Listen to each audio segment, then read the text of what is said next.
So the new chapter is here, and what I theorized in a previous video about us going to war potentially seemingly might be true here.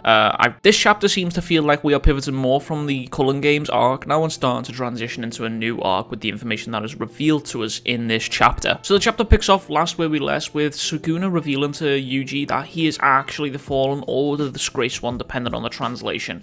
I've noticed that depending on the translation of which chapters that you're reading, it either says Fallen One or Disgraced One, so I'm not sure which one is the official one, but either way, the chapter picks off with Sukuna revealing that to Yuji, and then it obviously startles Megami a little bit because Yuji looks visibly shaken by this revelation. We then get the sequence of Yuji trying to explain to Megami that he is actually the Fallen One without actually saying it. He's basically performing the Ginyu Squad's performances and their poses right here to convey that he is housing Sukuna's, and Sukuna is the Fallen or the Disgraced One in the way of interpreting dance. Then see that the penny finally drops with Megami, actually realizing what Yuji means as soon as Uni slicks back his hair to look almost identical to Sukuna. Then get this segment of Megami finally piecing it together and what Yuji means, and he also realizes and comes to the conclusion that if Sukuna has kept this secret for so long, then it must be because Angel has an ability that can permanently annihilate Sukuna without any room for resurrection, and that's too big of a power to let just slip through their hands right now. We then get this next panel that is in reference to what I said in my previous video about just how the effects of the Shibuya incident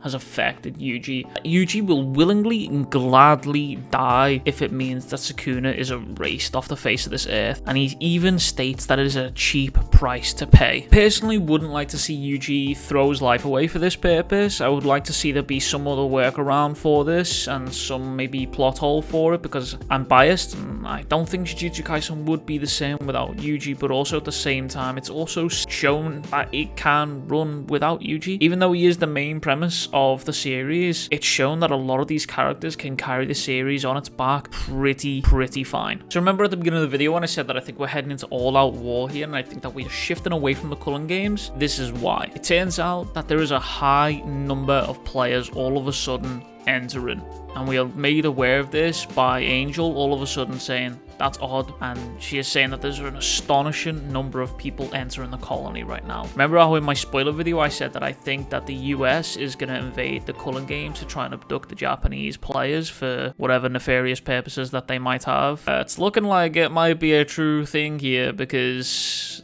there's a large amount of players that have entered it, and in the next few panels it's made even more clear as to why these players might actually just be here. We then cut to a sequence with Kenjaku sitting around with world leaders, seemingly in the White House, explaining the properties of cursed energy and how these phenomenons happen and how regular humans perceive them. And he's explaining that these are basically an energy source, which obviously for the American resident is an eye-opener. Then see a scene where Kenjaku and his assistants is basically handing all of these officials in the White House these specialized cursed glasses, and it shows them basically everything. It lets them see all of the cursed spirits, it lets them see everything. Kenjaku then releases a small amount of cursed spirits into the White House to show them everything. This is where we are then introduced to Cyrus Vale, who exclaims that this is a gold mine, and if we miss out, it's likely we will fall behind the rest of the world. He's hinting at using these Jujutsu Sorcerers and cursed energy as a renewable energy source. Yep, that's right. It's looking like, as I theorized in the previous video, that these players entering the Cullen Games right now is actually the US military or the US sorcerers, I can only assume. My theory about Cyrus right now is that he is already aware of cursed energy. He doesn't seem shocked by cursed energy. He's actually ridiculously calm when he's witnessed these cursed spirits come out from Kenjaku, and it's likely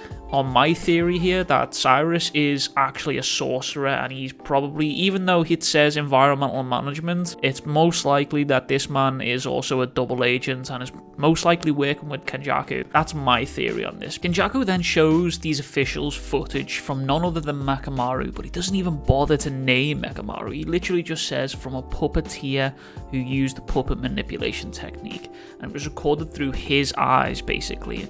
This is a reference to when Mechamaru says that he sees everything in his fight with Mahito. But again, as I want to point out here, as the president and these officials are being shown footage of Gojo, Sukuna, Mahito, Todo, all these other people, all these key moments. They're basically being shown a highlight reel of everything cool and badass that's happened within Jujutsu Kaisen so far. Look who is being highlighted underneath this footage, and look who is startlingly calm to watching. Gojo flying in the sky, Sukuna, a demon, looking at Todo, looking at Yuji. Look at all these people that he's being shown, and look how calm Cyrus is while watching all of this. He then finally speaks up and says to the president, "Do you get it yet, Mr. President? Cursed energy is an energy source. Petroleum, natural gases, or what we call fossil fuels, solar, wind, geothermal, and the like are all considered renewable energy, but cursed energy is the most pure energy source there is." And then he makes a point of pointing out Gojo, which further lends credibility to my claim that Cyrus knows more than he's letting on. Why out of all of these sorcerers, without any other prior information, would he point out specifically Gojo? And then he makes a bombshell statement of that guy could probably power a country, and that right there makes me wonder that if Gojo is confirmed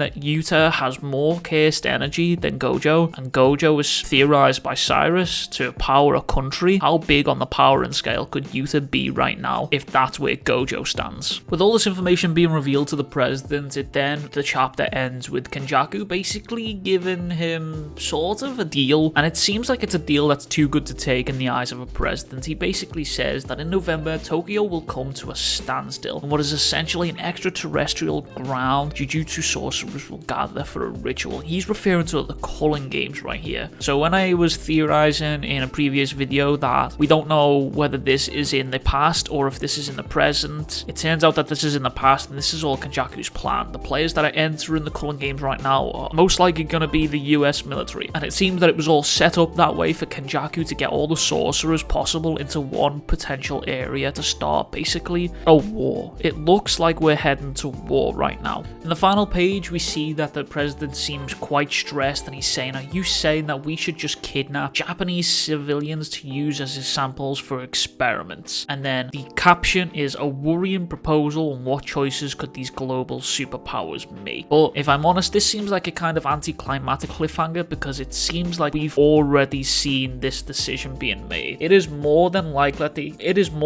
that these 807 players entering the culling games right now into the colonies are actually the US military, or my other theory is that they are actually secret Jujutsu sorcerers from America that are being trained by Cyrus. But that's the chapter of 200. It was a big one. It looks like we're in a massive turning point for Jujutsu Kaisen right now. I'm super excited to see what 201 brings us. If you like this video, make sure to give it a thumbs up. If you like what I'm doing, maybe subscribe. Let me know what you thought of the chapter in the comments below. Peace out, much love. I'll catch you guys in the next one.